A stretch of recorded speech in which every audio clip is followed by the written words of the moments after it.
Assalamualaikum warahmatullahi wabarakatuh. Untuk kalian yang mau nonton video ini, sebelum dilanjutkan, sekali lagi Mas Tulus tegaskan, Mas Tulus tidak pernah memaksa jenengan untuk mempercayai apa Mas Tulus sampaikan, dan tidak pernah memaksa untuk menerapkan kemudian mempercayai segala sesuatu yang ada di video ini. Oke?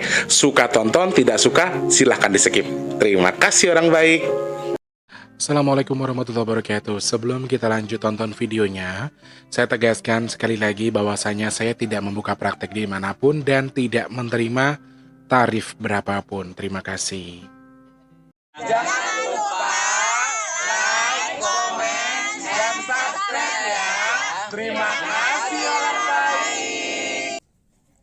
Jangan lupa like, komen, dan subscribe ya.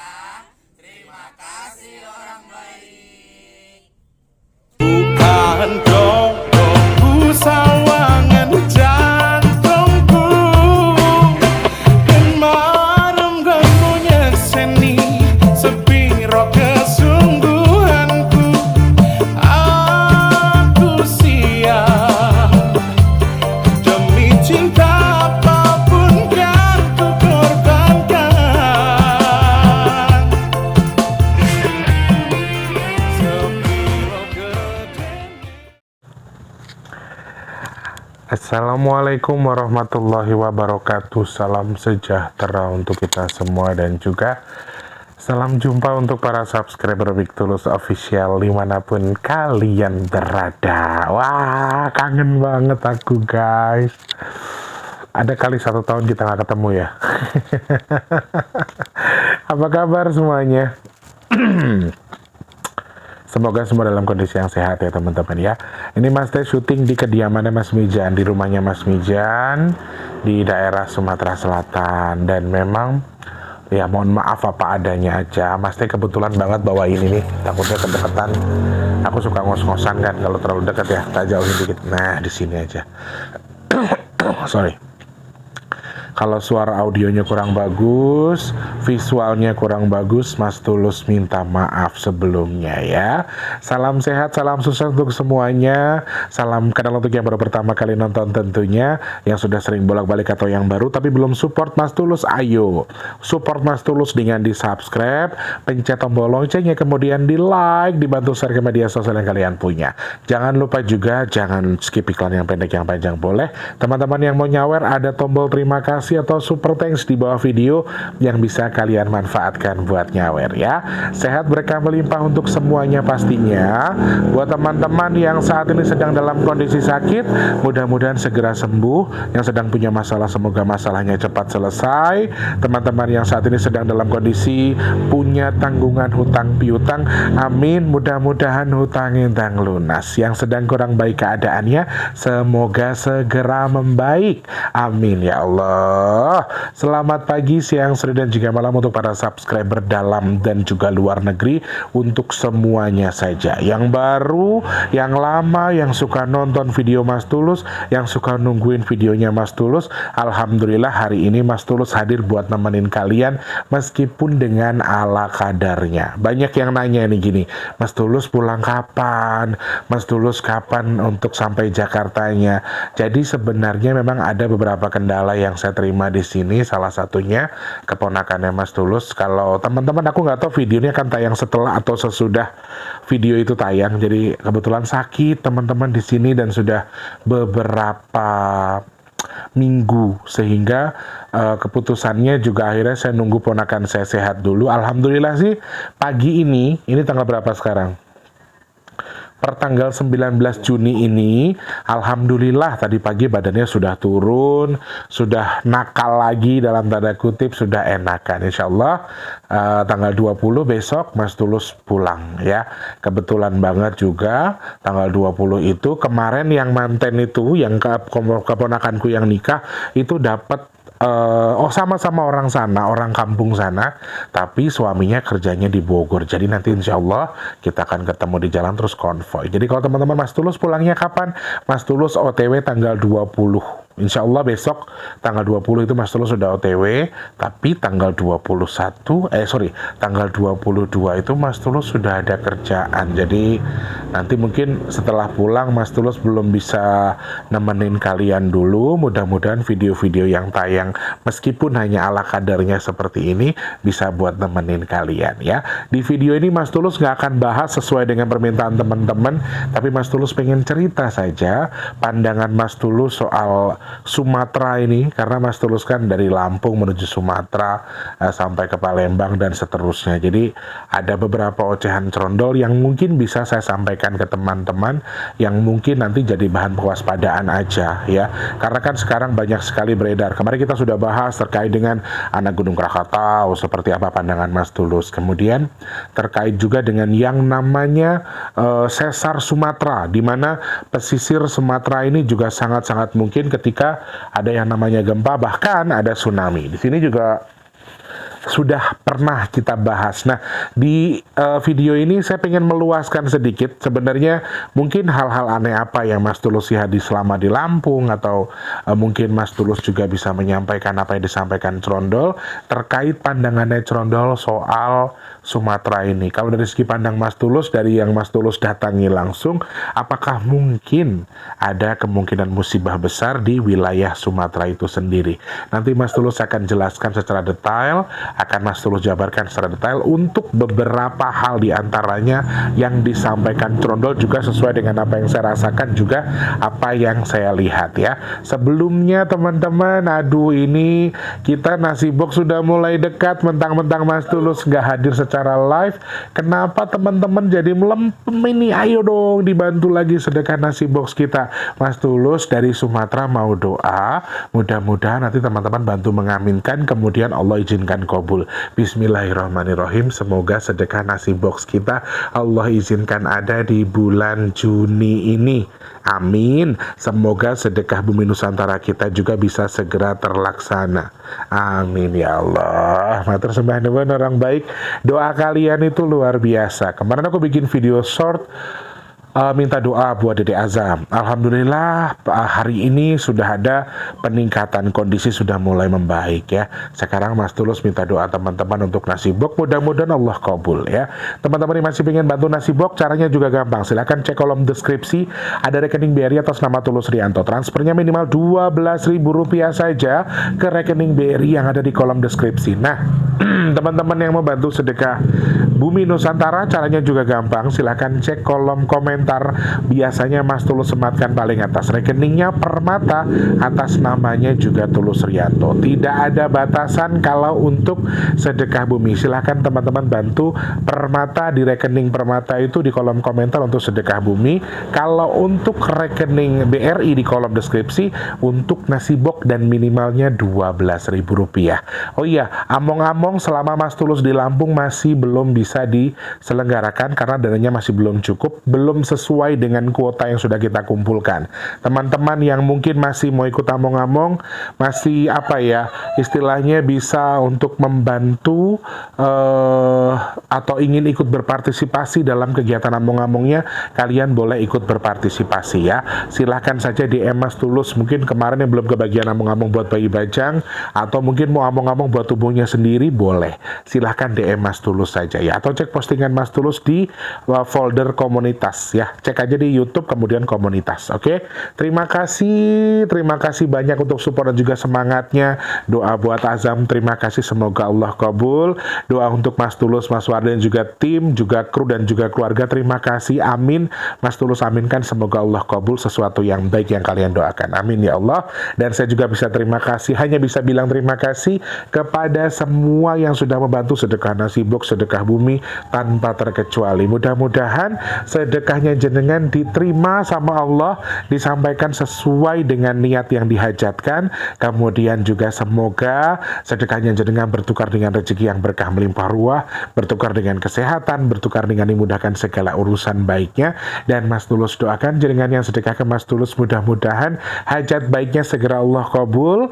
Juga semoga sedekahnya jenengan jadi mediator tolak bala untuk jenengan dan juga keluarga yang bersedekah. Amin, amin ya rabbal alamin.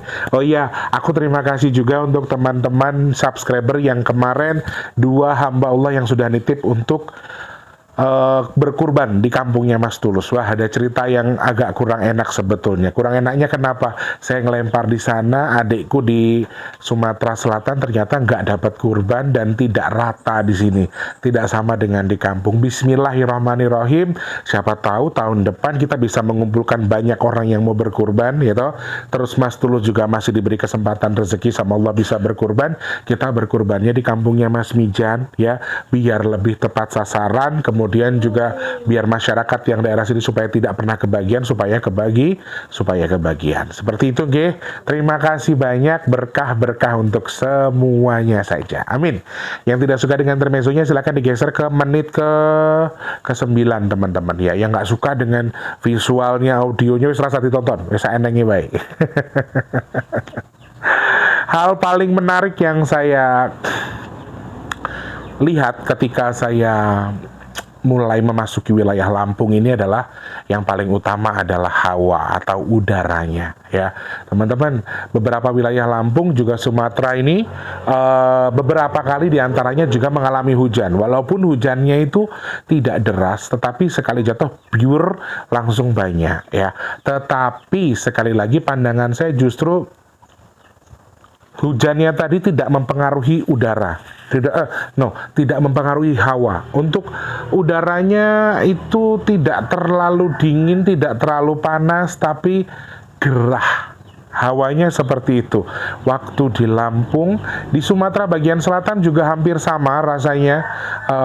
Pertama saya di sini juga ngerasain hawa dingin, itu karena kipas yang tidak diputar atau bentang ke saya. Tapi beberapa hari belakangan saya sudah mulai merasakan hawa yang juga lumayan semromong alias panas. Menurut saya ya, versi pandang saya atau versi yang saya rasakan. Karena Lampung itu, Sumatera itu juga sedang tidak baik-baik saja ketika saya ukur melalui hawanya.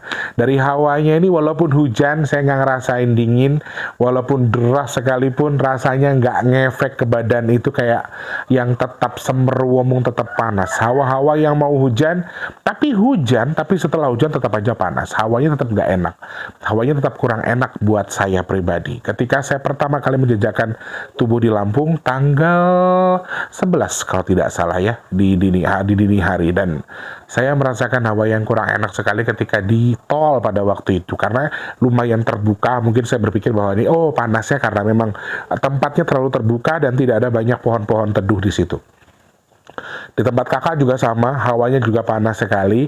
Ada yang nyeleneh, teman-teman. Yang nyeleneh itu selama di Lampung ini saya tuh banyak sekali melihat orang-orang di jalan yang seperti sedang menggendong sesuatu. Kalau saya kan bisa menganalisa orang itu sedang, maaf istilahnya, ada gangguan di tubuhnya, ada jin yang ngikutin, kemudian ada bayi bajang. Beliau tuh punya bayi bajang atau tidak, itu biasanya saya bisa mengakses itu. Tetapi ini beda, teman-teman. Ini ada semacam makhluk kecil, makhluk kecil yang mengikuti badan orang-orang itu. Jadi beberapa kali, tidak semuanya memang, tapi ada beberapa kali saya menemui menemui orang di beberapa wilayah di Lampung ini, rasanya seperti kayak orang itu diikuti sama makhluk kecil, seperti kurcaci kecil, tapi tidak di tidak di bagian belakang, tapi duduk di bagian sebelah kanan dan juga kiri pundak dari orang yang saya perhatikan. Nah, saya coba untuk menganalisa, sebetulnya saya sudah tanya dengan Trondol, dengan Eyang juga, kenapa ya di Lampung ini saya melihat, dari Lampung sampai Sumatera, saya melihat banyak sekali orang-orang yang kayaknya dalam arti ketempelan, tapi ini bukan ketempelan, tetapi sedang diduduki oleh makhluk, tapi rasanya cuma di kanan dan juga kirinya, di pundak. Dan kalau dibilang mengerikan, makhluk itu nggak mengerikan. Makhluk itu seperti halnya kayak ya boneka, alien ya, kayak boneka alien, tidak terlalu mengerikan. Malah kalau bagi saya lucu, karena matanya besar, matanya itu belok besar banget, mulutnya tidak terlalu besar, tapi lucu, sama seperti halnya manusia biasa, tapi bentuknya seperti hewan, tapi secara keseluruhan segala sesuatunya itu sama seperti manusia, tangan, kaki juga ada, tapi hewan, istilahnya gitu. Nah, beberapa makhluk itu ternyata ketika saya perhatikan atau saya tanya sama Cerondol sama Eyang juga, itu sebenarnya makhluk apa toh yang kok bentuknya kok kadang terlihat mengerikan tapi lebih lucu menurut saya tuh kayak imut-imut gitu loh, kayak pengen gemes gitu, kayak gemes-gemes gitu rasanya. Ketika saya tanya ternyata memang Eyang jawabnya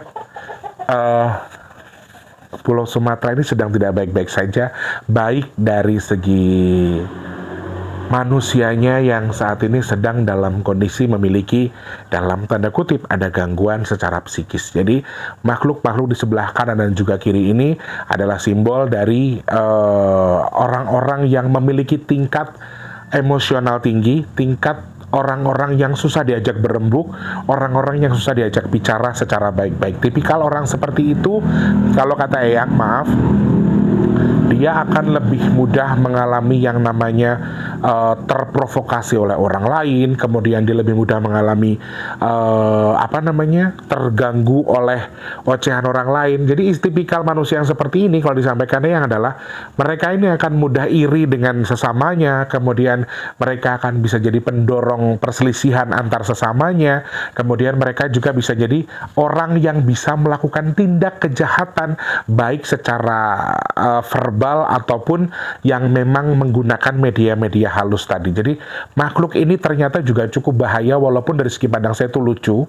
Makhluk ini bisa memicu orang membenci orang lain tanpa sebab, iri dengki dengan orang lain tanpa sebab. Kemudian tadi yang sudah saya sebutkan, bahkan orang yang diduduki oleh makhluk ini bisa menjadi tersangka atau bisa menjadi orang yang menyebabkan melakukan tindakan yang tadi saya bilang kriminal, bahkan bisa sampai membunuh orang lain atau bisa menjadi tersangka dari tindakan kejahatan. Itu yang disampaikan Eyang. Jadi makhluk ini bisa dibilang mungkin salah satu makhluk penghasut yang ada kemarin kita sempat sampaikan sudah mulai launching, tetapi di sini saya melihat dengan nyata bentuknya seperti orang yang kayak belalang itu loh, kayak apa ya? Kayak alien, matanya tuh besar, mulutnya tidak terlalu besar, kecil. Makhluk itu bisa membuat gaduh di wilayah Sumatera itu sendiri. Bukan hanya bagi... Nah, setelah saya tanya, apa hubungannya makhluk-makhluk ini dengan musibah yang bisa terjadi di Sumatera, dengan beberapa hal yang saat ini sedang membayangi Sumatera itu sendiri. Karena makhluk inilah yang membuat orang menjadi gaduh, kemudian memancing alam menjadi marah. Ini salah satu yang disampaikan Eyang. Dan Cerondol itu berkali-kali menyampaikan ke saya bahwa Sumatera ini air cuma sebentar. Sumatera ini akan panas, Sumatera ini akan kemarau, Sumatera ini akan kering. Karena aku beberapa kali membaca berita bahwa kekeringan ekstrim ini juga sangat mungkin terjadi di Indonesia, ya, meskipun beberapa wilayahnya itu mungkin juga akan mengalami hujan. Jadi Sumatera ini, teman-teman, di Lampung atau di Sumatera Selatan aku lihat rasanya nggak berbeda dari hawa segala macamnya. Kemudian siklus hujannya juga sama, hujannya cuma sebentar, habis itu panas lagi. Dan memang kalau dari segi pandang saya itu terkesan gersang, terkesan kurang apa ya, istilahnya itu kurang ngenakin di badan gitu loh teman-teman. Jadi kering, segi pandangnya terlihatnya seperti itu. Dan Cerondol beberapa kali setelah saya nyebrang itu nggak tahu kenapa dia kembali nyebut anak Krakatau terus, tapi saya nggak mendetailkan itu karena sebelumnya sudah kita bicarakan dan juga sudah kita bahas. Tetapi semenjak sampai di sini tuh dia bilang kalau saya kan rumah saya tuh kan banyak tanaman-tanaman ya, banyak. Kalau teman-teman sudah nonton video ini, tonton dulu biar paham ya. Jadi banyak rumput-rumput gitu kan. Terus aku pikir jalan juga nggak bagus kalau misalnya hujan. Ada sedikit jalan buruk, jalan jelek yang kalau hujan tuh pasti akan parah kan, akan becek dan mungkin akan jadi kendala kita saat kita akan pulang gitu loh. Dan beberapa kali tuh dia tuh ngomong kalau yang pas kita masuk ke becekan itu, yang kita di kebun tebu itu juga dia ngomong bahwa pulang aja sudah kering. Alhamdulillah bener. Dan memang setelah kita pulang sempat diderek sebentar, kemudian pas sudah cuma sebentar doang, derek mungkin ada berapa meter aja, nggak sampai 1 kilo, nggak sampai 100 meter, nggak ada, cuma diderek sebentar, setelah itu jalannya kering total, alhamdulillah sudah panas. Dan saat jalan kering itulah Cerondol memang berkali-kali ngoceh bahwa selain musibah yang sudah kita hitung kemarin, kemungkinannya Sumatera ini juga bisa dilanda kekeringan ekstrim malah. Cuaca yang bisa panas banget, kemarau mungkin akan timbul lagi, saya nggak tahu. Tapi pada dasarnya apakah ini sesuai dengan siklusnya? Saya sudah coba hitung dengan angka, memang harusnya di 19, 17, 23 ya. Di akhir bulan Juni ini, pada dasarnya harusnya sudah mulai ada sesuatu yang kering. Dan teman-teman disclaimer dulu, sekali lagi ini hanya sebatas ulasan Mas Tulus juga yang disampaikan Cerondol juga Eyang. Jadi teman-teman nggak boleh nggak boleh percaya 100% dengan yang saya sampaikan ya. Nah, kekeringan ini juga aku hitung lewat angka, memang ada kemungkinan setelah tanggal 27 ke bawah ya, ini potensi kering juga gempa di wilayah Sumatera cukup besar. Karena kenapa Mas Tulus juga nyinggung gempa, selain kekeringan, Cerondol juga nyinggung soal gempa di wilayah Sumatera. Di wilayah Sumatera ya teman-teman, dan elemen tanah ini masih full dari awal Juni sampai akhir Juni. Ini yang saya lihat, ini yang saya saksikan. Secara langsung saya di Sumatera, saya melihat dan juga merasakan itu. Elemen tanah memang sedang tidak baik-baik saja. Tetapi terkait dengan kekeringan yang mungkin bisa ekstrim di wilayah Sumatera, kita nanti coba tengok, lebih percaya BMKG pastinya. Jadi lingkup keringnya ini juga apakah akan se-ekstrim yang diberitakan atau apa, nanti Mas Tulus cari tahu dulu. Setelah itu kita bahas lewat angka ya soal kekeringannya. Oke, sementara Mas Tulus pengen bahas soal fokus apa yang Cerondol sampaikan selama di Sumatera ini juga yang Mas Tulus rasakan. Memang Cerondol juga menyampaikan terkait dengan pergolakan tanah di Sumatera ini sendiri juga sangat-sangat mungkin ada kemungkinan, khususnya di Sumatera bagian barat. Kenapa saya bilang Sumatera bagian barat? Karena Cerondol pernah nyeletuk satu kata, tidak sering tapi beberapa kali, tapi hanya satu kata saja. Dia bilang Dato, dan Dato. Sering nyebut nama Dato, dan Dato itu salah satu rekan yang terkoneksi dengan kita, tetapi beliau ini naungannya di wilayah Sumatera bagian barat. Ini salah satu hal yang sepertinya harus diwaspadai. Nah, ini juga salah satu hal yang muncul di benak saya ketika saya melihat salah satu titik di wilayah Sumatera bagian selatan yang saya lalui dari Rawajitu, Lampung menuju ke Sumatera bagian selatan di wilayah Muara II. Ketika saya tiba-tiba nyeletuk, di sini harusnya ada tendanya BNPB, saya bilang. Dan di situ Cerondol langsung ngoceh, ya Sumatera akan banyak berdiri tenda BNPB, Badan Penanggulangan Bencana Daerah. Kalau tidak salah itu singkatannya. Jadi BNPB ini salah satu instansi yang menaungi atau yang banyak membantu selain tim SAR untuk beberapa musibah yang terjadi di Indonesia. Dan ketika saya tiba-tiba nyeletuk, kenapa di sini kok harusnya ada BNPB? Dan itu di salah satu sungai yang cukup besar di wilayah Sumatera sepanjang perjalanan saya menuju ke Muara II. Dan Cerondol ngoceh bahwa Sumatera ini akan banyak tenda BNPB, dan tenda BNPB itu sudah dominan, sudah mengarah ke sesuatu yang pastinya adalah musibah, wallahu alam. Jadi mudah-mudahan nanti ada yang nonton video ini, orang yang ahli di bidang itu, kemudian mencari tahu sebetulnya titik mana saja di wilayah Sumatera, di antaranya Sumatera bagian selatan teman-teman, yang mungkin akan ada musibah kemudian membutuhkan bantuan dari BNPB, koordinasi dari BNPB itu sendiri. Adik kasih gelas anakmu, Jun, mau minum tuh. Nah, itu adalah hal yang sangat-sangat jujur karena keluarga besar saya itu di Sumatera, jadi saya nggak bisa minta apa-apa selain ya mudah-mudahan adikku nggak ada apa-apa, keluarga besarku nggak ada apa-apa, dan semuanya baik-baik saja. Selalu berprinsip yang saya rasakan ini mudah-mudahan hanya sebatas yang saya rasakan saja, bukan sesuatu yang mungkin terjadi. Ulasan-ulasan yang saya sampaikan di sini adalah salah satu hal dari beberapa poin yang saya terima. Ada hal-hal lain yang tidak bisa saya sampaikan. Di salah satunya adalah ketika saya macet di tengah kebun tebu itu, saya dibantu oleh satu sosok kayak harimau, kayak eyang maung, tapi tidak berbicara, tidak apa, tapi beliau tuh ikut mendorong. Jadi teman-teman mau percaya mau tidak silakan, tapi saksinya ada Mas Mijan, Mas Wardi. Pertama keplater itu, pertama mentok itu, kita sudah putus asa enggak, tapi ternyata masih bisa jalan, masih bisa maju hampir sejauh 1 kilometer, padahal itu yang lain sudah macet semua. Dan Mas Mijan sama Mas Fahmi itu jalan lumayan jauh ya. Itu yang pertama.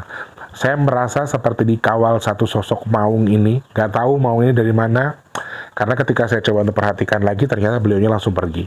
Kemudian pas kita sudah berangkat dari tebu itu, sudah berhasil ditarik, kita mau keluar dari ranahnya itu, dari tanah merahnya itu, percaya atau tidak kita melihat ada ular belang, dan itu ular weling yang nyebrang di depan kita, seperti halnya ada disampaikan. Langsung aku pikir sama adik-adikku, kita punya nazar kali ya, kok ada ular weling. Kalau orang tua aku dulu ketika dimasukin ular weling rumahnya, berarti diingatkan, punya niat apa kalian dulu yang belum kesampaian, kalian punya utang apa istilahnya. Makanya kalau orang Jawa itu kan janjinya jangan sekedar janji, tapi jadi nazar. Jadi apa? Jadi nazar yang didengar oleh makhluk lain selain manusia, sehingga ditagihlah janjinya. Aku sempat berpikir itu bahwa itu pertanda yang kurang bagus atau pertanda yang kurang baik, karena benar-benar ular weling, teman-teman, weling, dan benar-benar weling itu udah gede banget, nyata banget. Cuman yang aneh adalah yang bisa melihat itu hanya kami yang dalam mobil. Orang yang mau nyebrang, orang naik motor, bahkan ada security di samping mobil kita, itu ada semacam pos. Jadi benar-benar kayak pintu keluar gerbang dari perkebunan tebu itu, dan itu tuh nggak ada mereka yang excited kayak ngelihat ular biasa aja. Jadi mungkin ular itu hanya kami yang menyaksikan di dalam mobil itu, selebihnya enggak, karena kami nggak ngelihat orang-orang tuh ketakutan atau istilahnya excited ngeliat ular nyebrang, dan itu kayak ya udah nyelonong aja ularnya. Dan ya sekilas emang ular itu seperti nyata, tapi I don't know soal itu. Tapi saya sempat bertanya, apakah ini pertanda buruk buat kami yang di kendaraan ini, tapi ternyata bukan. Tetapi salah satu sambutan dari kalau bahasanya Cerondol itu yang punya tanah gitu loh, sambutan dari yang punya tanah. Jadi lagi dan lagi kalau kita simpulkan dari beberapa hal yang disampaikan Cerondol, Eyang juga yang saya rasakan, memang yang pertama adalah elemen tanah ini masih luar biasa di Sumatera. Jadi aku harap mungkin ada yang bisa nonton video ini kemudian paham, kemudian mengerti, dan juga bisa mengukur, oh iya diambil jalurnya, oh iya Sumatera ini sedang kurang baik-baik saja, berarti harus ada yang diukur. Mungkin ada penelitian khusus yang bisa mendeteksi wilayah bagian Sumatera bagian selatan, ini tuh dicari jalannya. Sumatera bagian selatan ini bukan Sumsel aja ya teman-teman, tapi sampai ke Lampung pesisirnya, dan itu saya rasakan soalnya. Jadi mudah-mudahan ada pendeteksian secara khusus supaya kalau memang ada sesuatu bisa dideteksi secara lebih dini dan kemudian bisa dilakukan mitigasi mandiri. Harapan saya sih hanya itu. Kemudian elemen tanah ini juga lumayan, dari gempa sampai gunung yang kecil yang akan tumbuh ini juga di Sumatera bagian selatan juga mungkin, gunung yang aktif kembali juga mungkin. Kemudian adalah yang terakhir adalah hawa panas atau kemungkinan kemarau besar atau kemarau yang ekstrim di wilayah Sumatera ya, wilayah Sumatera. Jadi kalau Mas Tul sebut Sumsel tadi itu bukan hanya khusus tapi Sumatera, sorry saya sebutnya Sumsel. Nah, dan Sumsel sendiri beberapa wilayah diantaranya adalah Ahad, kemudian sepanjang wilayah Sumatera bagian dari Oku sampai Oku Timur, Oku Selatan, itu memang ada beberapa diantaranya sedang mengalami banjir. Tetapi ini hanya sebentar kalau disampaikan Cerondol, dan akan bergeser ke cuaca ekstrim yang dalam tanda kutip menjadi kering kerontang untuk wilayah Sumatera. Dan Cerondol memberikan clue ini secara khusus karena yang disampaikan Cerondol ini akan lumayan kering sekali daripada yang sebelumnya. Ini hal yang disampaikan Cerondol. Rangkuman yang Mas Tulus sampaikan ini hanya sebatas analisa, juga juga yang disampaikan Cerondol. Saya bisa salah dengan segala sesuatu yang saya terka atau saya sampaikan. Oke, saya harap mudah-mudahan manfaat yang saya sampaikan. Insya Allah ketemu lagi di next video. Mau apa lagi mau dibahas? Silahkan tulis di kolom komentar ataupun bisa DM di @bigtulus_official ya. Terima kasih, Mas Tulus pamit mundur. Selamat pagi, siang, sore dan juga malam. Sehat berkah melimpah untuk semuanya. Saya doakan teman-teman yang sedang nonton video ini, kalian dimurahkan rezekinya, disehatkan badannya, dilancarkan segala urusannya pastinya. Amin ya Allah. Jangan lupa terus jadi manfaat buat orang-orang sekitar kita. Jangan lupa terus jadi berkat antar sesama. Jangan lupa terus berdoa semoga semua makhluk selalu berbahagia dan dijauhkan dari musibah dan bala. Amin ya Allah. Yang sedang sakit saya doakan semoga cepat sembuh. Yang sedang dalam kondisi seret rezekinya semoga dilancarkan lagi sama Allah. Yang sedang punya tanggungan hutang piutang, amin, semoga hutangnya entang lunas. Teman-teman yang saat ini sedang dalam kondisi belum punya pekerjaan, semoga cepat dapat kerjaan. Yang sudah punya pekerjaan, semoga kerjaannya awet, rezekinya makin berkah, makin meningkat kerezekiannya, kemudian cepat naik jabatan untuk yang bekerja, amin. Teman-teman yang saat ini sedang punya hati pengen dekat dengan jodohnya, pengen punya momongan, pengen punya rumah, pengen punya kendaraan, pengen punya usaha, pengen naik haji, pengen umroh, pengen angkat derajat keluarganya, amin ya Allah. Semoga hajat-hajatnya dengan segera Allah kabul, amin. Teman-teman yang saat ini sedang dalam kondisi menjual aset, semoga asetnya cepat terjual. Yang sudah merintis usaha, semoga usahanya lancar, dan yang dagang semoga laris manis, amin. Semoga Allah pilih Mas Tulus dan juga keluarga Mas Tulus, juga teman-teman yang nonton video ini termasuk orang-orang yang dihindarkan dari virus, penyakit, bala, musibah, fitnah, dan hal-hal yang tidak baik untuk kita semua, amin. Amin, amin ya robbal alamin. Pun seperti itu saja. Wah, ini saya puanas rek. Ini kipas tak bentangkan ke aku ya. Aku nggak tahu nanti di audionya bagus atau enggak, tapi saking panas ya, aku gak kuat dengan ngadep kipas ya. Terima kasih Mas Tulus, pamit mundur. Selamat pagi, siang, sore, dan juga malam. Sampai jumpa. Wassalamualaikum warahmatullahi wabarakatuh. Mohon maaf kalau ada kekurangan ya orang baik. Rahayu, salam dari Muara II, Sumatera Selatan. Terima kasih sudah menonton. Untuk mendukung channel ini biar makin keren, jangan lupa subscribe, like, komen, dan share ke media sosial yang kalian punya. Terima kasih orang baik.